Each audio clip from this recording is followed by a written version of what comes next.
Assalamualaikum warahmatullahi wabarakatuh.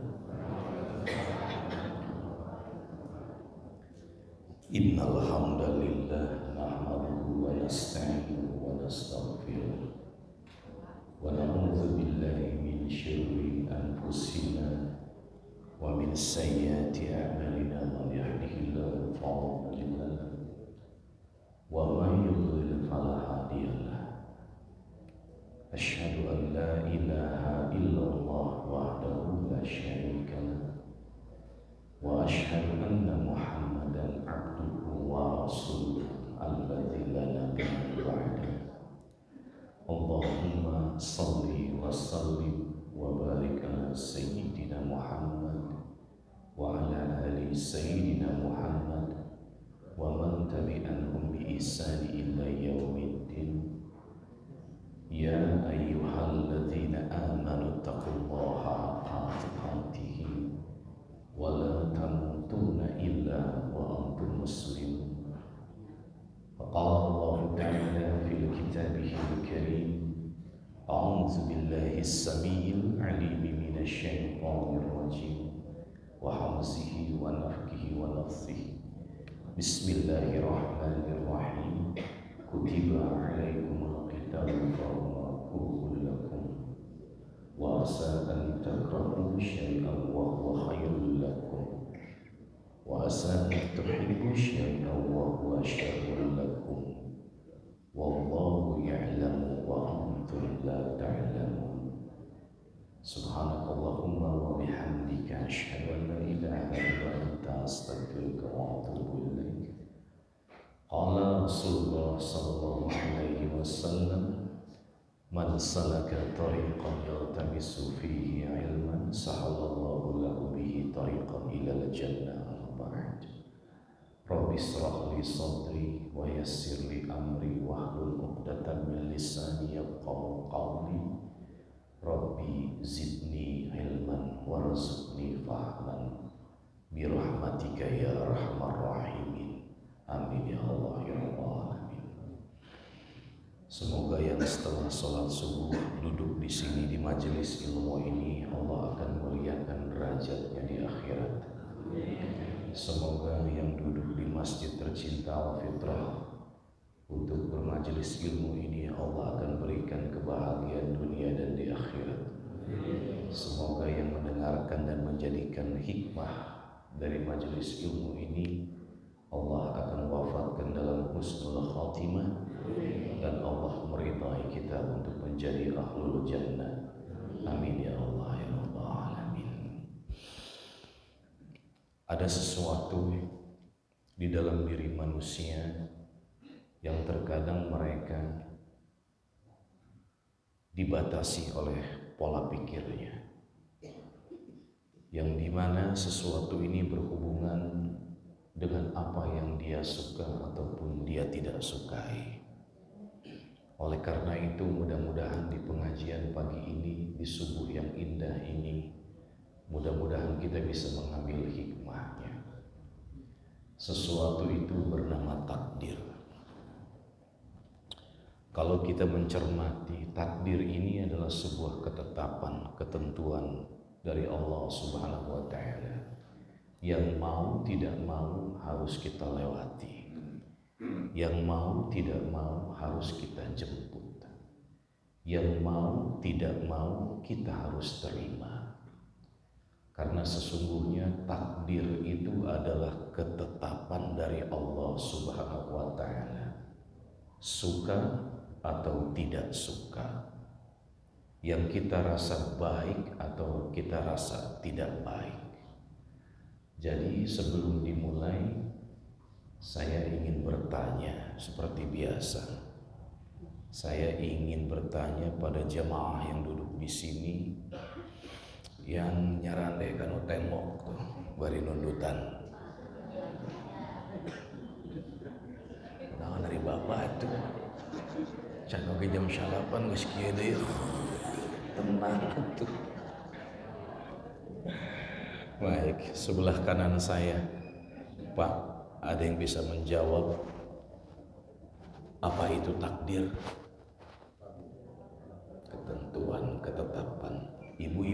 jempe bapak-bapak lah.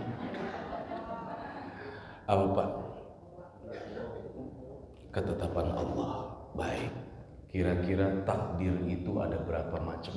Yang sebelah kiri. Ada berapa Pak? Ada 2. Bagus. Apa aja Pak?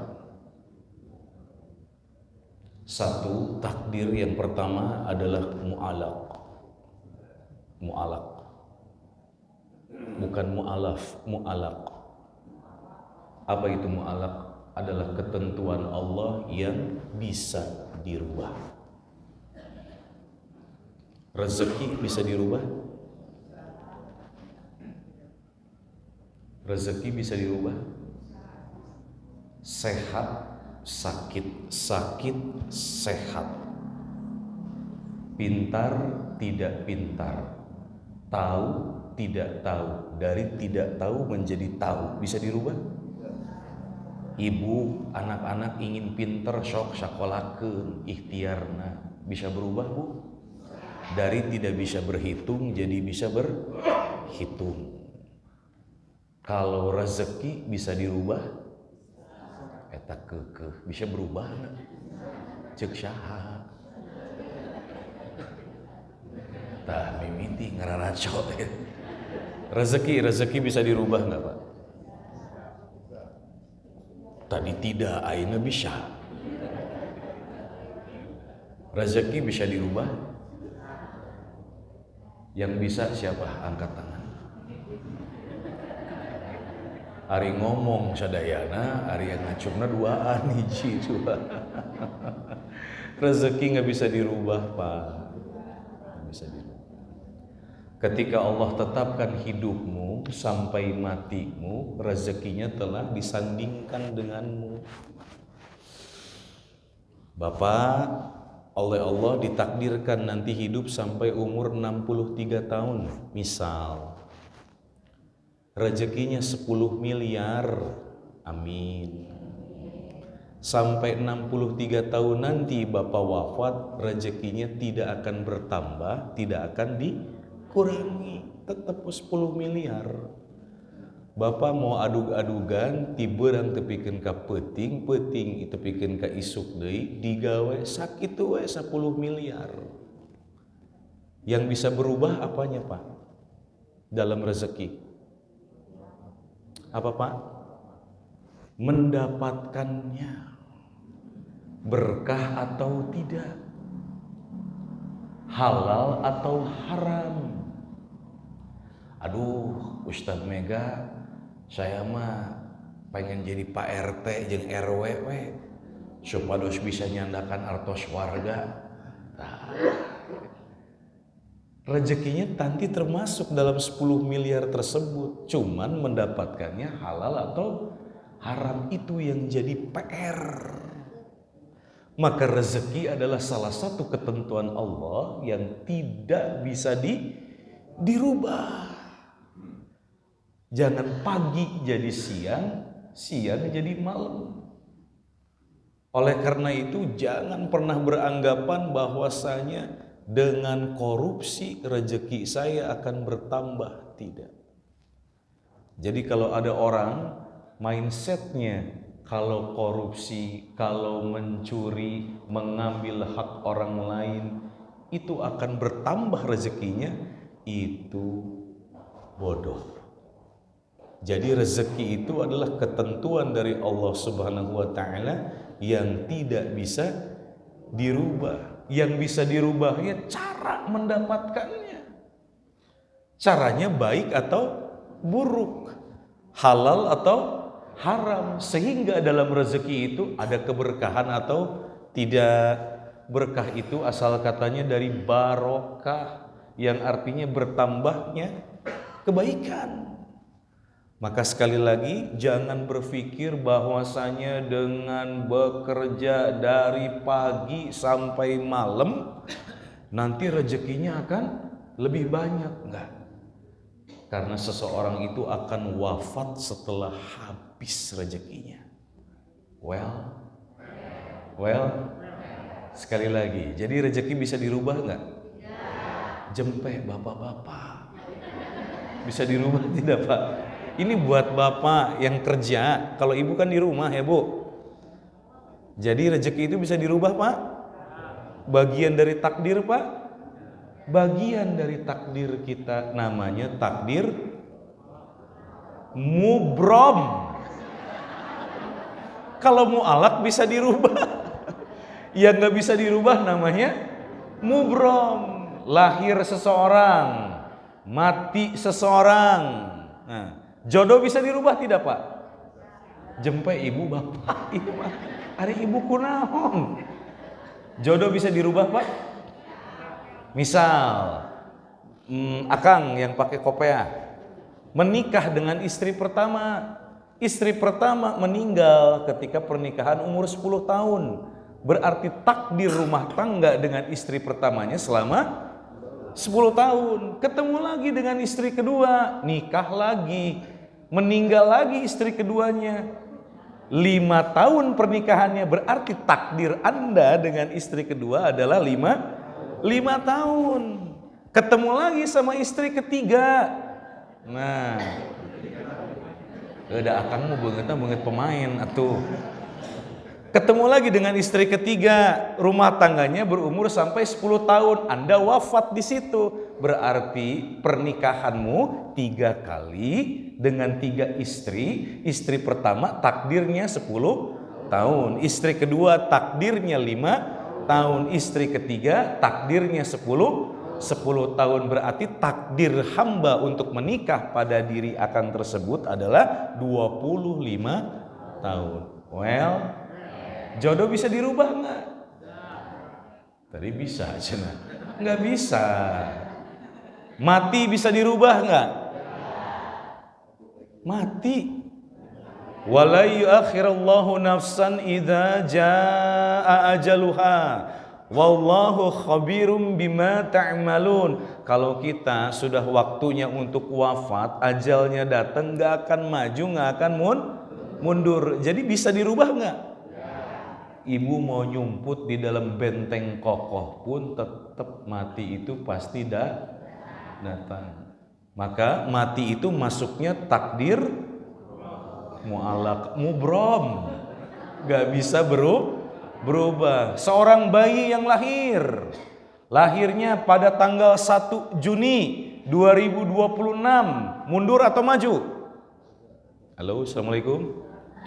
Biasa ibu punya anak perempuan baru nikah, terus hamil, berangkat ke rumah sakit, ingin lahirnya diatur sekarang kan gitu ya bu ya. Pengen diatur nanti lahirnya 1 Juni, jamnya pengen jam 12 siang misal. Terus ternyata bener lahirnya jam 12 siang. Itu diatur manusia, diatur Allah. Diatur Allah atau diatur dokter? Kan sama dokter dikasih obat.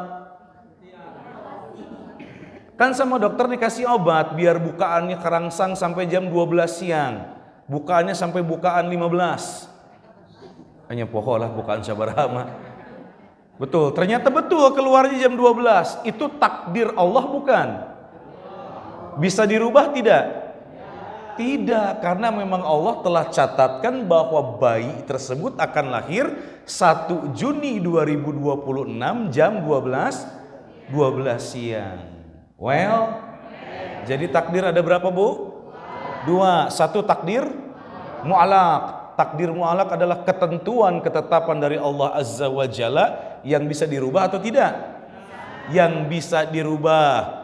Kalau takdir mubrom adalah takdir tuh kucing ngeliwat deh.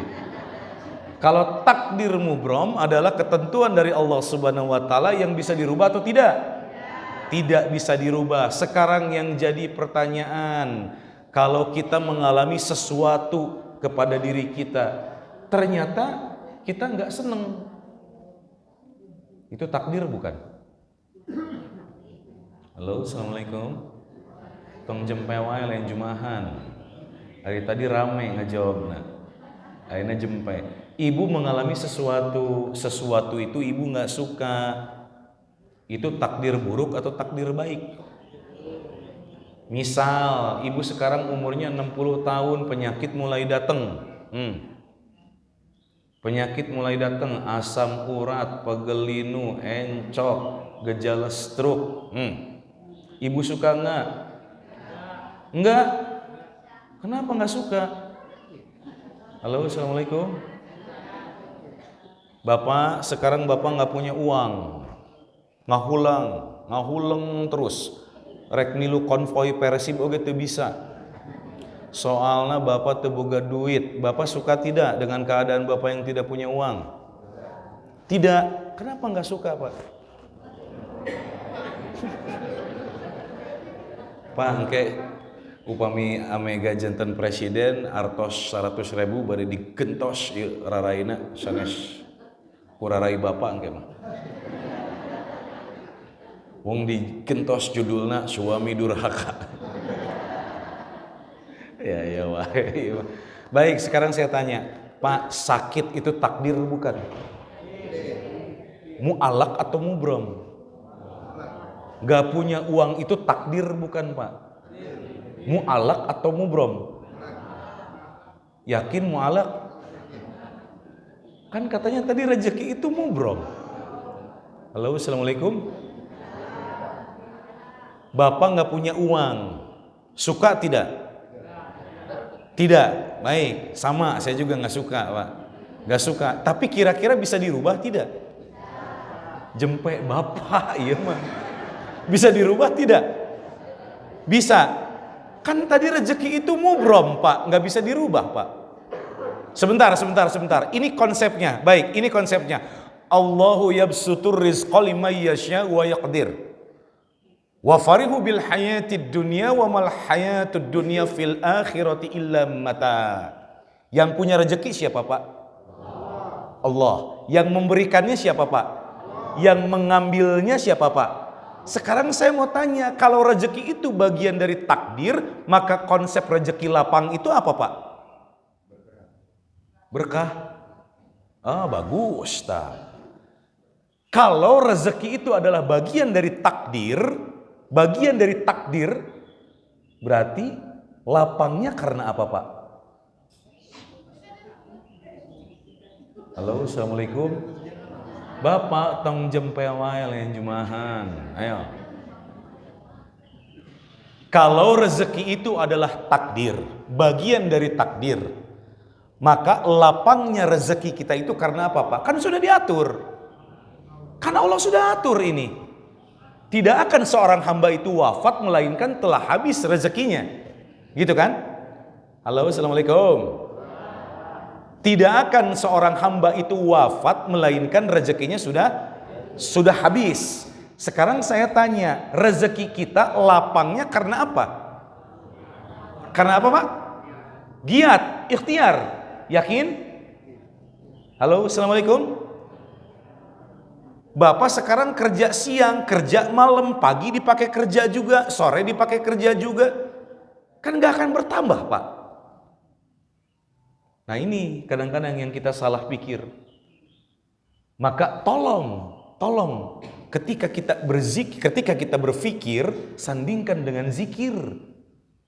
Ketika kita berpikir, maka fikir kita ini sandingkan dengan zikir. Jadinya ulul albab. Kalau Allah sudah berkalam, Allahu yabsutur rizqa liman yasha wa yaqdir. Rezeki kita ini bagian dari takdir. Lapangnya karena apa? Bukan cuman karena ikhtiar. Karena ikhtiar itu untuk menyeimbangkan pola pikir kita. Gak mungkin sekarang anak kita bisa pintar kalau gak sekolah. Tapi yang jadi pertanyaan, dalam berikhtiar ini diridhoi tidak oleh Allah? Contoh biar tidak bingung. Zaman kiwari, zaman ayeuna aya keneh ieu nu kararieu teh ieu. Harayang beunghar tapi lain digarawe. Ararinit ka makam Mbah Takokak. Ari salat poho rakaat, ari di makam Mbah teu paduli keur hujan, keur poe, keur panas, bisa bari khusyuk menta tak ka makam nu geus maot. Mbah, abdi hayang geura boga imah tuh. Cek Mbah boro-boro maneh. Aing ge di kebon awi cenah. Tah hiji. Mbah abdi hoyong naik pangkat, naik jabatan. Itu ikhtiar bukan? Ikhtiar, aktivitasnya. Tapi pertanyaannya, diridhoi tidak oleh Allah Subhanahu wa taala? Halo, assalamualaikum. Misal seseorang ingin dapat rezeki, yang paling benar gimana? Kerja. Betul? Kerja itu bagian dari ibadah bukan? Kalau kita beribadah niatnya karena Allah dan mencontohnya kepada Rasulullah SAW, maka itu dimasukkan di kalam amal soleh. Yang dimana amal soleh itu, kita beramal soleh adalah salah satu bukti taatnya seorang hamba kepada Allah. Kalau gitu rezeki kita lapang karena apa, Pak? Gimana, Pak? Iya betul, rezeki kita lapang karena Allah. Lalu kita berikhtiar. Kalau ikhtiarnya, niatnya karena Allah, innamal a'malu bin niat. Lalu yang kedua, ittiba, mencontoh Rasulullah sallallahu alaihi wasallam, maka akan jadi an amalas sholihan tardah, amal soleh yang Allah ridhoi. Ketika seorang hamba beramal soleh, maka itu digolongkan ke dalam aktivitas apa, Pak? Bapak sholat, Bapak ngaji, Bapak zakat, kurban, itu dalam apa, Pak? Konteks apa itu? Ibadah, betul. Kalau kita semua seorang hamba ini beribadah, berarti kita sedang mencerminkan apa, Pak? Rasa apa kepada Allah? Rasa syukur. Hari ibu kunaon geus tarik ngaco deui. Maka ketika Allah sampaikan Allahu yabsutur rizqa liman yasha wa yaqdir wa farihu bil hayatid dunya wa mal hayatud dunya fil akhirati illa mata. Hati-hati nih, dunia ini gangguan nih semuanya nih. Yang namanya kehidupan dunia ini bahaya nih, gangguan semuanya. Maka kalau Allah sampaikan Allah lah yang melapangkan rezeki dan menyempitkannya. Lapangnya karena kita taat. Entah makanya mudahnya. Lapangnya karena kita taat. Sedangkan sempitnya rezeki kita karena apa, Pak? Maksiat. Kebalikannya. Maka tolong di dalam menjemput takdir ini, kita harus menjadi hamba-hamba yang taat. Karena rezeki itu enggak sebatas pada materi. Bapak sehat rezeki sanes. Rezeki ningal incu soca masih kini bisa ningal rezeki sanes. Kita puluhan tahun hidup di GPA menghirup oksigen gratis tidak? Itu rezeki bukan? Rezeki. Kenapa bisa datang rezeki kepada seorang hamba? Karena kita taat. Contoh. Ambil afamay ya'lamu annama unzila ilaika mir rabbikal haqqu kaman huwa a'ma innama yatazakkaru ulul albab. Kalau kita seorang hamba yang baik, ketika Allah sampaikan sesuatu di dalam Al-Quran yang berupa pengajaran, maka ambil hikmah. Ada kisah Nabi Musa, ibu kenal? Hebat, wow Nabi Musa ibu. Saya mati wow bu, benar bu. Apal maknya gitu. Ibu kenal Nabi Musa? Kenal hasil. Ibu kenal Nabi Musa? Tahu Nabi Musa alaihi salam. Siapa musuhnya bu? Fir'aun. Sekarang Nabi Musa dikejar oleh Fir'aun. Terhenti pelariannya di mana? Di tepi Laut Merah. Di tepi laut. Di belakang Fir'aun dengan bala tentaranya. Nabi Musa sudah terpojok di situ. Betul? Well, lalu apa perintah Allah kepada Nabi Musa? Ketrukeun naon ketrukeun? Astagfirullahaladzim, ya subuh-subuh. Naon diketrukeun teh itu naon atuh? Pukulkan tongkat itu kemana? Ke laut. Baik. Nabi Musa nurut tidak? Nurut. Dipukulkan tongkat itu ke Amega. Mau tanya, masuk akal enggak bu? Dengan seseorang yang sedang dikejar-kejar oleh musuh besarnya, nyawanya terancam, nyawa kaumnya terancam, terhenti pelariannya di Laut Merah, di tepi Laut Merah, lalu turunlah perintah Allah untuk memukulkan tongkat itu ke laut. Masuk akal nggak bu? Bukan nggak masuk akal, akal kita yang kekecilan. Berarti apa yang harus bermain? Iman. Pertanyaannya, Nabi Musa nurut tidak? Yang lebih masuk akal gimana bu? Gimana Pak? Tenggelkeun eta tongkat ka beungeut Firaun. Itu paling masuk akal.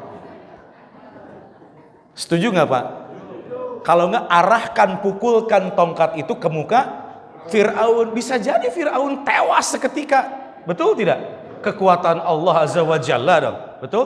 Tapi kenapa Nabi Musa memilih untuk memukulkan tongkat itu ke laut? Kenapa? Karena perintah. Lalu apa yang terjadi setelah tongkat itu dipukulkan? Laut terbelah, betul? Ketika laut terbelah, selamat tidak Nabi Musa dan Bani Israel? Selamat. Saya tanya, ketika mereka selamat itu rezeki bukan? Afama ya'lamu annama unzila ilaika mir rabbikal haqqu kaman huwa a'ma innama yatazakkaru ulul albab. Ambil pelajaran, kalau itu memang rezeki, kenapa Nabi Musa bisa selamat?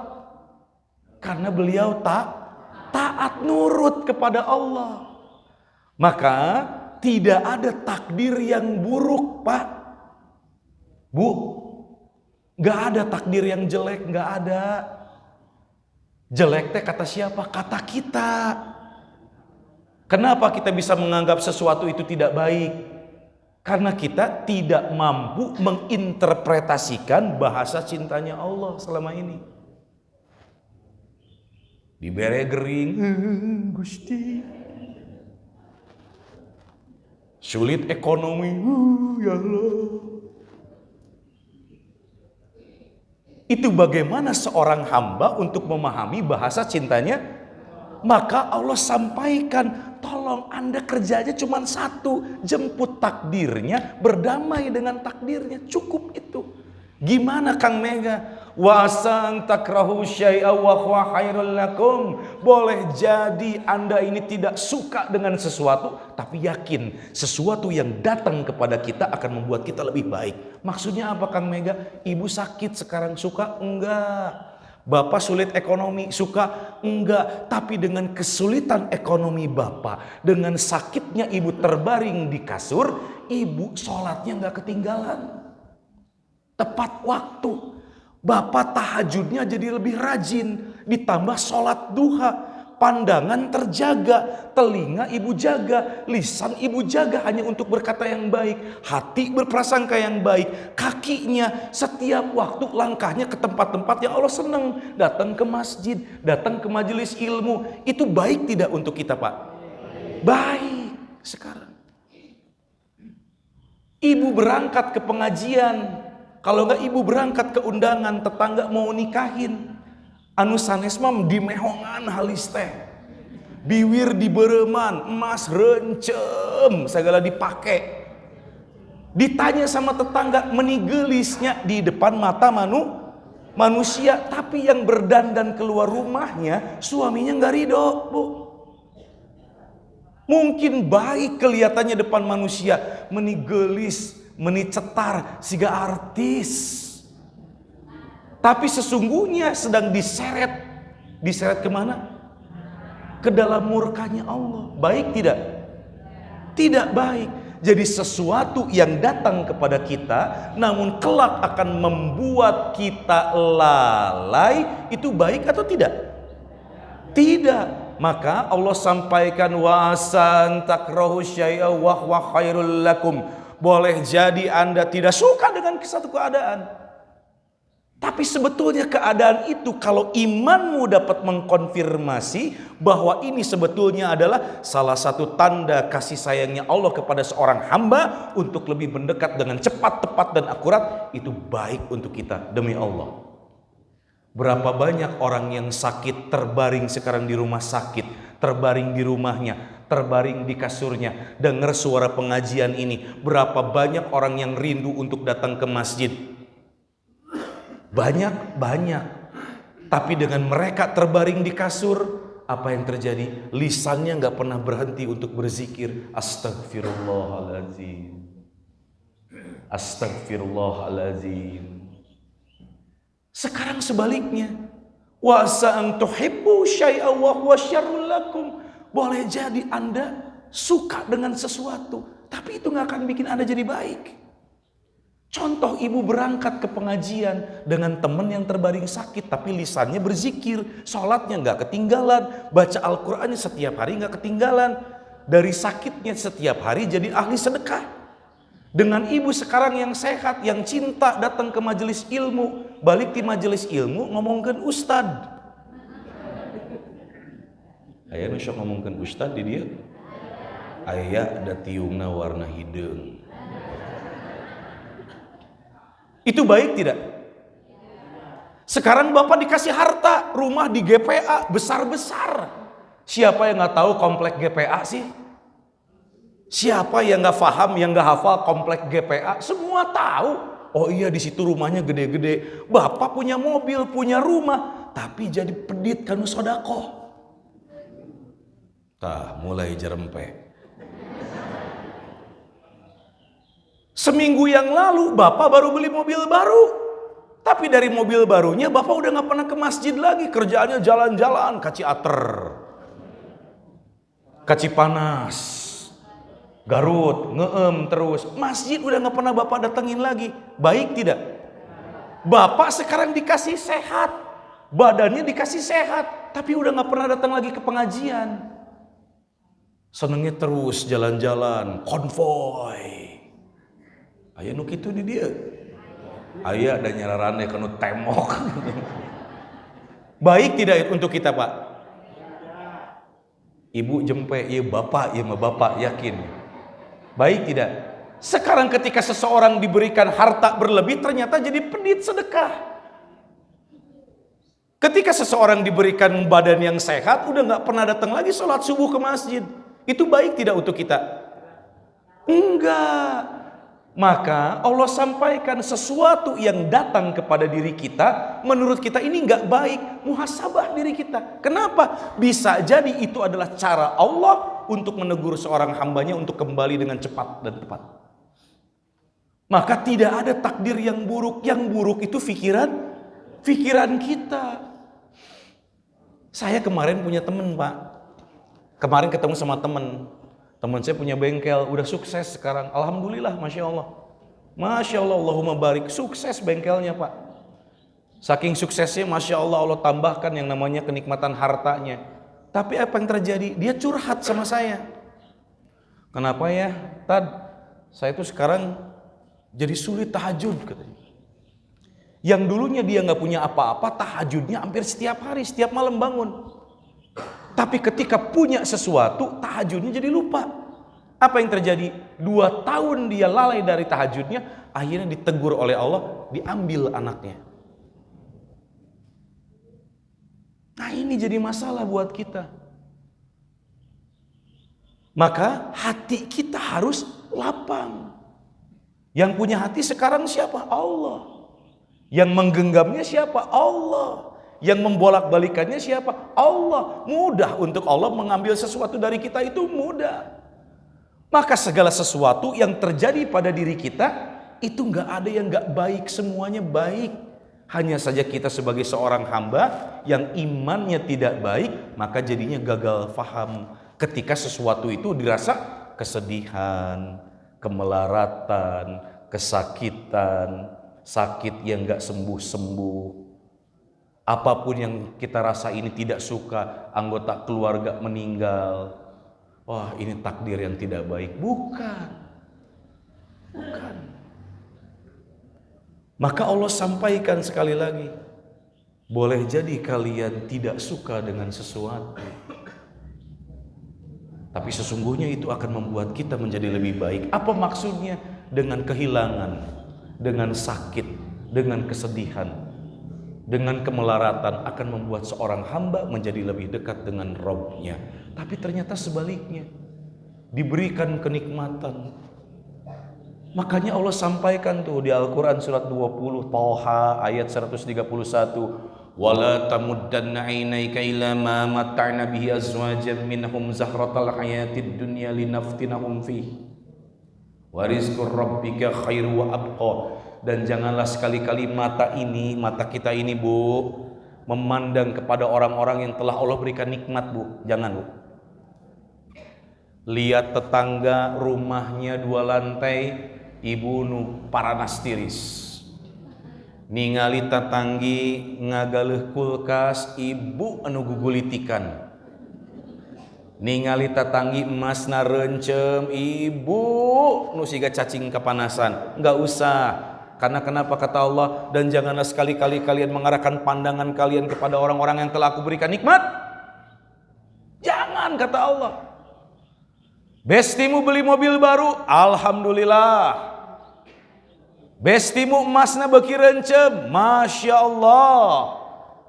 Bestimu rumahna dilotengkeun, lantaina diganti make granit, Allahumma barik, alhamdulillah. Seneng, gak usah ibu iri. Kenapa? Karena Allah sampaikan wala tamuddanna ainaika ila ma mata'na bihi azwajan minhum zahratal hayatid dunya linaftinahum fi. Boleh jadi kenikmatan yang diberikan kepada sahabat kita, kepada saudara kita, itu sesungguhnya kenikmatan yang bersifat ujian. Kenapa? Yaitu mereka doanya dikabul, ingin jadi orang kaya, ingin jadi populer, ingin jadi pejabat, ternyata lalai semuanya. Maka bagaimana cara kita berdamai diri ini dengan takdir? Banyakin bersyukur, banyakin bersabar. Tapi yang paling penting, perbaiki hubungan kita dengan Allah, perbaiki tauhid kita dengan Allah. Kenapa Kang Mega? Ya iya, tauhidnya nomor 1.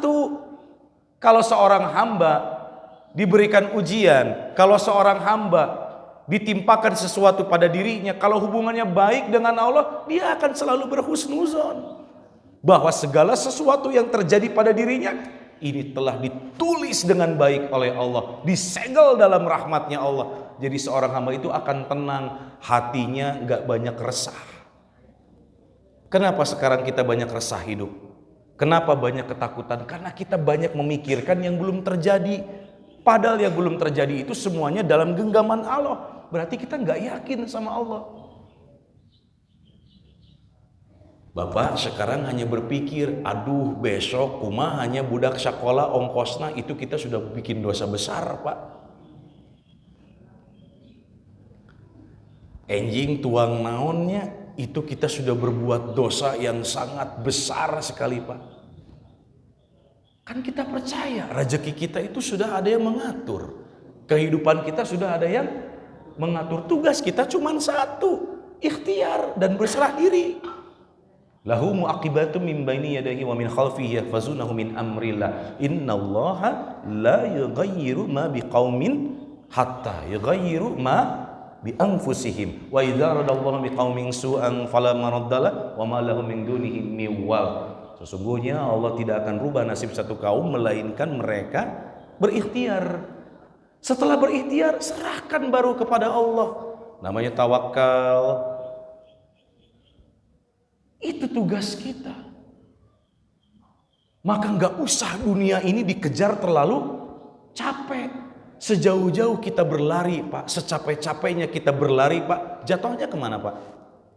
Ke kuburan. Bapak sekarang sekolah tinggi, gelarnya profesor. Bapak sekolah tinggi, kuliah tinggi, gelarnya profesor. Nanti endingnya apa, Pak? ALM. ALM. Ibu, nanti gelarnya apa, Bu? ALM, Bu. Apa yang harus dikejar? Maka 1, berdamai dengan takdir itu, perbaiki tauhid kita. Kalau tauhid kita baik, maka hubungan kita dengan Allah pun baik. Segala sesuatu yang terjadi pada diri kita, itu akan kita selalu anggap baik. Meskipun sifatnya adalah musibah. Karena musibah itu adalah teguran dari Allah. Kenapa ditegur Kang Mega? Karena kita banyak dosa. Dulunya sehat. Ketika sehat gak mau beribadah, banyaknya begadang. Yang haram-haram masuk ke dalam tubuh. Akhirnya datang penyakit. Apa yang terjadi? Dia beristighfar. Dia merasa bahwa ini adalah teguran cinta dari Allah. Kalau gak ditegur seperti ini, yang datang langsung azab, mau apa? Udah gak bisa apa-apa. Makanya tolong mulai dari sekarang, perbaiki dulu hubungan kita dengan Allah. Kalau hubungan kita baik dengan Allah, apapun yang terjadi pada diri kita yang bersifat menyedihkan, itu adalah kebaikan. bahwa sesungguhnya bahasa cinta Allah itu sedang dilekatkan kepada seorang hamba. Yang kedua, perbanyak bersyukur. Gak usah lihat orang-orang ya Bu ya. Gak usah lihat kiri, gak usah lihat kanan, gak usah lihat atas. Lihatnya ke bawah. Masih banyak orang lain yang lebih susah dari kita. Tapi dengan kesusahan itu, jadikan sebagai sarana kita untuk lebih dekat kepada Allah. Itu yang paling baik. Perbanyak bersabar. Jangan kurang-kurang untuk bersyukur, jangan lupa untuk bersabar. Karena sabar itu sebagian dari iman juga. Allah sangat mencintai orang-orang yang bersabar. Maka berdamai dengan takdir kita ini yang paling pertama, jemput dengan baik. Jemput dengan baik. Banyak-banyak berhusnuzon kepada Allah Subhanahu wa taala.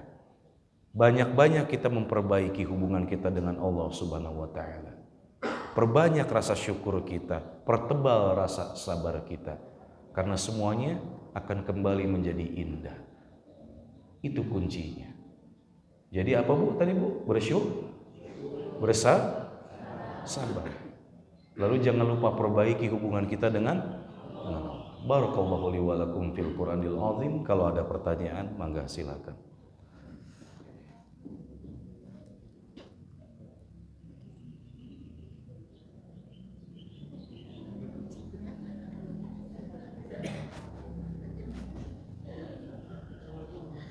Wassalamualaikum warahmatullahi wabarakatuh.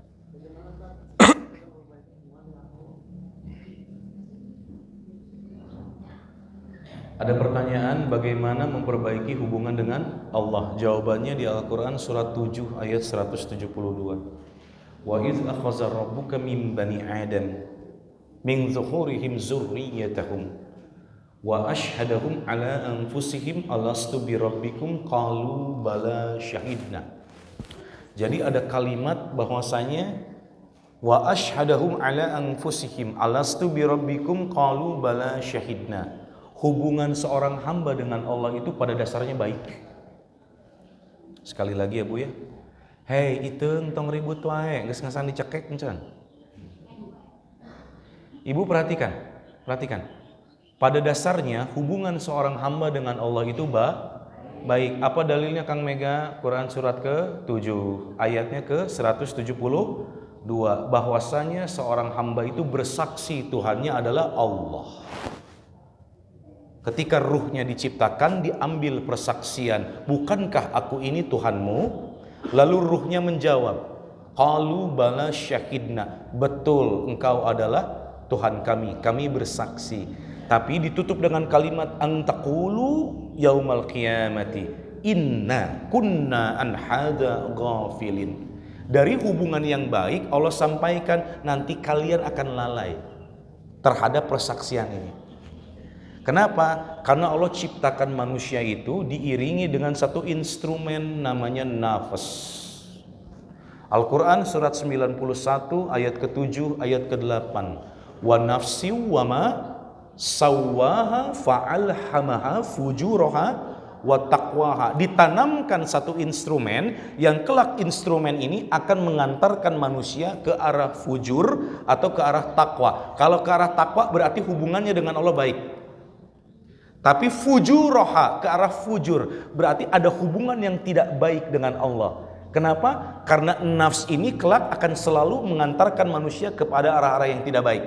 Maka Allah turunkan Al-Quran surat 114 ayat ke-5 ayat ke-6. Tolong dicatat Anas. Allazi yuwaswisu fi sudur minal jinnati wan nas. Ya. Jadi dibisikkan nafs kita oleh setan. Sehingga yang tadinya mata ini diciptakan dalam keadaan baik, walaqad karamna bani Adam wa hamalnahum fil barri wal bahri wa razaqnahum minat thayyibati wa faddalnahum ala katsirin mimman khalaqna tafdila. Al-Qur'an surat 17 ayat 70. Mengatakan bahwasanya mata kita, telinga kita, lisan, hati, tangan, semua anggota tubuh diciptakan dalam keadaan mulia, dalam keadaan baik. Sampai tergoda, akhirnya tubuh kita ini direpresentasikan ke arah fujur, bukan ke arah takwa. Kalau orang yang bertakwa pasti hubungannya dengan Allah baik. Maka orang yang fujur itu ada hubungan yang tidak baik dengan Allah. Itu ya Pak ya. Nah, untuk memperbaikinya tentu kita harus kembali ke dalam keadaan, ini nama masjidnya nih. Nama masjid ini apa? Halo, assalamualaikum. Nama masjid ini apa? Apa artinya fitrah? Hah? Fitrah itu kembali kepada keadaan semula. Bukan hanya suci. Bukan. Tapi fitrah ini adalah keadaan asal muasal seorang hamba diciptakan. Diciptakannya hubungannya baik gitu kan. Ketika diciptakan ruhnya bersaksi bahwa Tuhannya adalah Allah. Berarti kembali ke dalam keadaan fitrah. Tentu ada ikhtiarnya. Gak semerta-merta orang bisa kembali dalam keadaan fitrah kalau tidak melalui step by stepnya. Maka Allah sampaikan di Al-Quran surat ke-13 ayat 11 Pak. Kalimatnya kalimat kedua. Innallaha la yughayyiru ma biqaumin hatta yughayyiru ma bi anfusihim. Sesungguhnya Allah itu gak akan rubah nasib satu kaum, melainkan dia berusaha untuk merubahnya. Kalau ada kata-kata usaha berarti persandingannya dengan ikhtiar. Kalau ikhtiar ini konteksnya manusia ini beraktivitas gitu. Jadi ada aktivitas yang harus diperbaiki untuk memperbaiki hubungannya dengan Allah. Kembali dalam keadaan penciptaan semula, kembali dalam keadaan suci dari dosa. Bagaimana Kang Mega? Ketika ada sesuatu yang tidak baik, maka outputnya adalah Halo, assalamualaikum. Outputnya adalah dosa. Paham sampai sini Bu? Paham? Bagaimana caranya Kang Mega agar mengembalikan kita menjadi dalam keadaan fitrah? Yang pertama caranya Pak, ikhtiarnya di Quran surat 66. Ayatnya ayat keberapa? Ayat ke-8.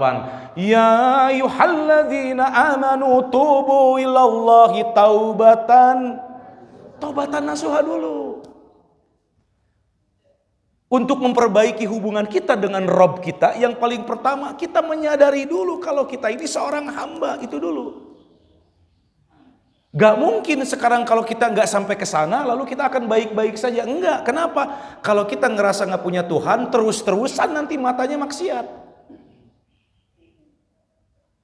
Bahkan Allah sampaikan di Al-Quran surat 49 Pak, ayatnya ayat ke-14. Kata Allah, qalatil a'rabu amanna qul lam tu'minu walakin qulu aslamna walamma yadkhulil imanu fi qulubikum. Hei kalian jangan ngerasa udah beriman ya, hati-hati dengan perkataan lisan imanmu ini. Kenapa? Karena iman belum meresap ke dalam hati kalian. Kenapa demikian? Kita ngaku beriman, tapi kenapa mata masih suka lihat penyanyi dangdut yang seksi Pak? Ayah bu, gitu di dia bu. Komodoi lamun tetangga ayah dangdutan, ayah karaokean, bapak sih karena paling harap. Padahal subuh nanti sholat berjamaah di Al-Fitrah. Kalau kita merasa orang beriman, kenapa anggota tubuh ini masih sering melakukan maksiat? Enggak gitu kan konsepnya. Maka Allah sampaikan Anda untuk masuk surga enggak cukup tuh dengan iman. Iman modalnya. Tapi tolong iman ini aktualisasikan. Ya ayyuhalladzina amanu ittaqullaha haqqa tuqatih. Tolong iman ini harus terrealisasikan menjadi nilai-nilai ketaatan. Maka seorang hamba ketika hubungannya tidak baik dengan Allah, udah pasti ada output namanya dosa. Maka untuk menghilangkan dosa itu yang paling pertama apa? Taubatan nasuha. Taubat yang sebenar-benarnya. Kira-kira kalau kita bertobat sebenar-benarnya Pak, diterima nggak oleh Allah Pak? Jempe bapak-bapak iya mah. Diterima nggak oleh Allah Pak? Ya ayyuhalladzina amanu tubu ilallahi taubatan nasuha. Lihat kalimat selanjutnya. Asa rabbukum ayyukaffiru ankum sayyiatikum wa yudkhilakum jannatin tajri min tahtihal anhar. Hai orang-orang yang beriman, kata Allah. Perhatikan Bu, perhatikan.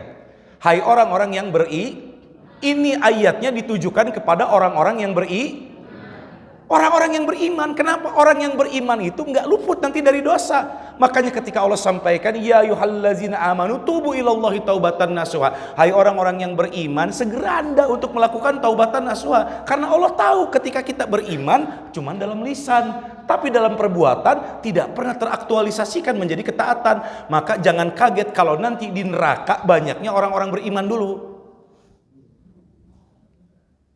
Ya kan gitu Pak, Bapak sekarang mengaku beriman.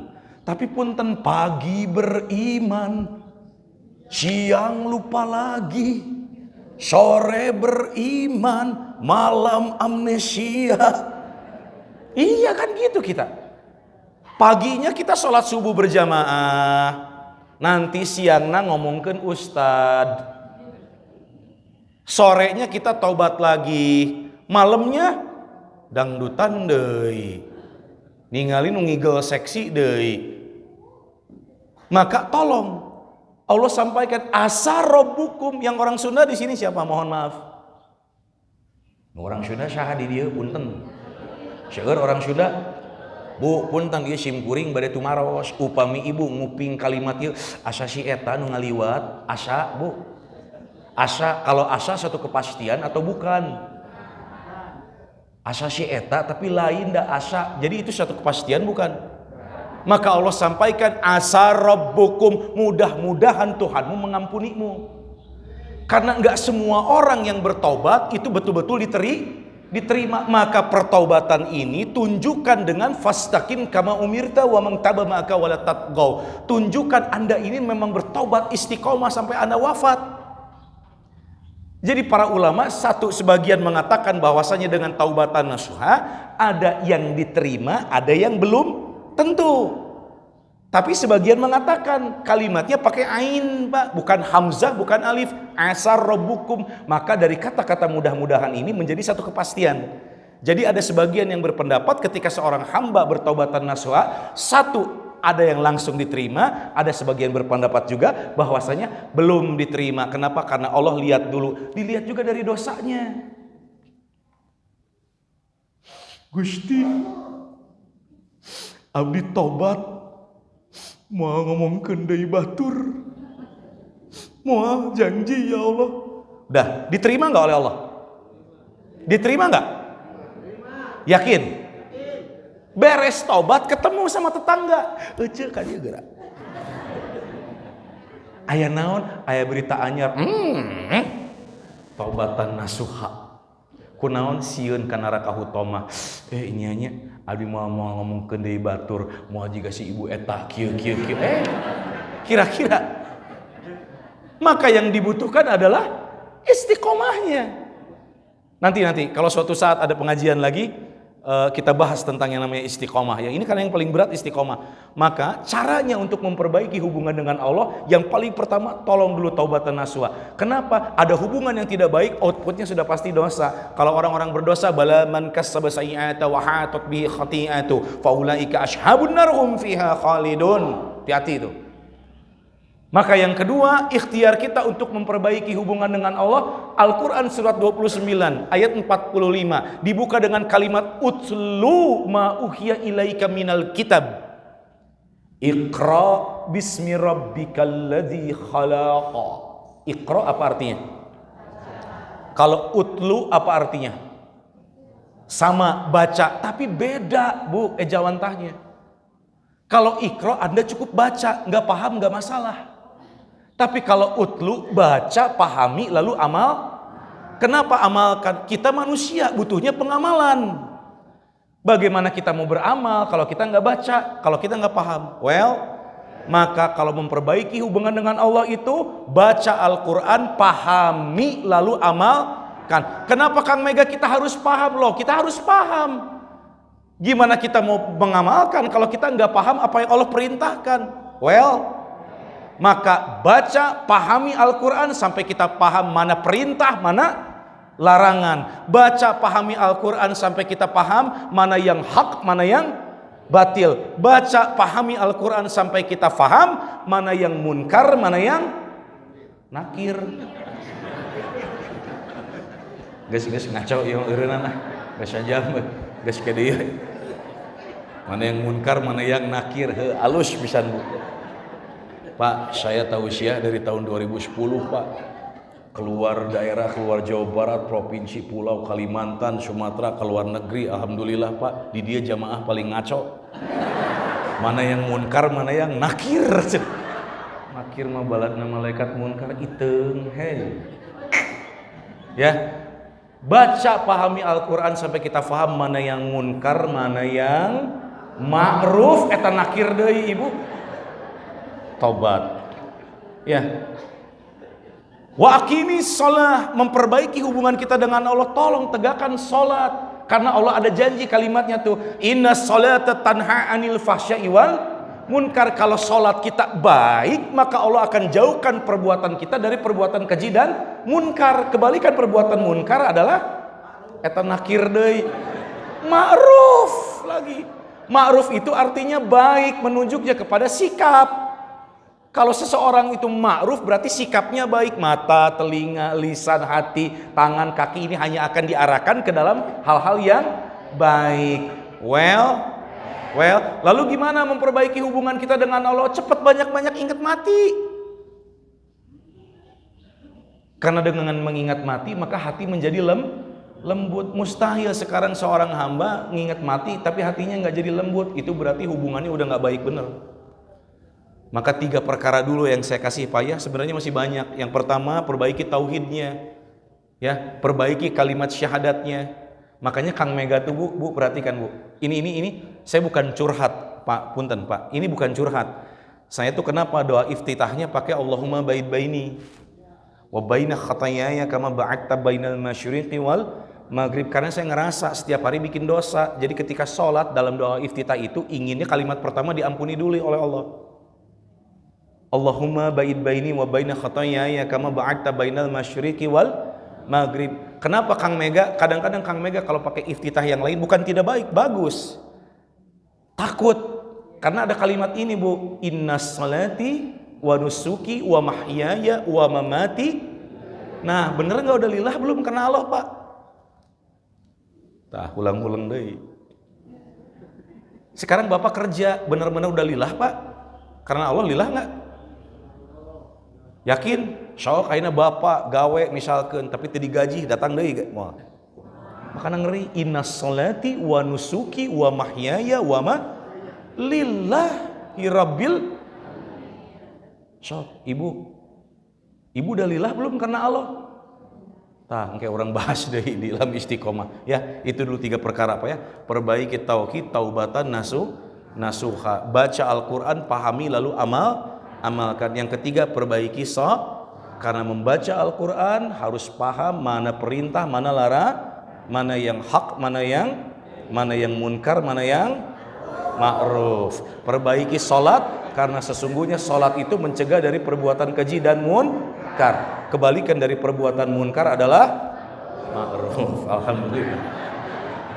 Kita tutup dengan istighfar. Astagfirullahalazim, astagfirullahalazim, astagfirullahalazim. Subhanakallahumma wa bihamdika asyhadu an la ilaha illa anta astaghfiruka wa atubu ilaik. Rabbana atina fid dunya hasanah wa fil akhirati hasanah wa qina adzabannar. Aqulu qawli hadza wa astaghfirullah li wa lakum wa billahi taufiq wal hidayah. Wassalamualaikum warahmatullahi wabarakatuh.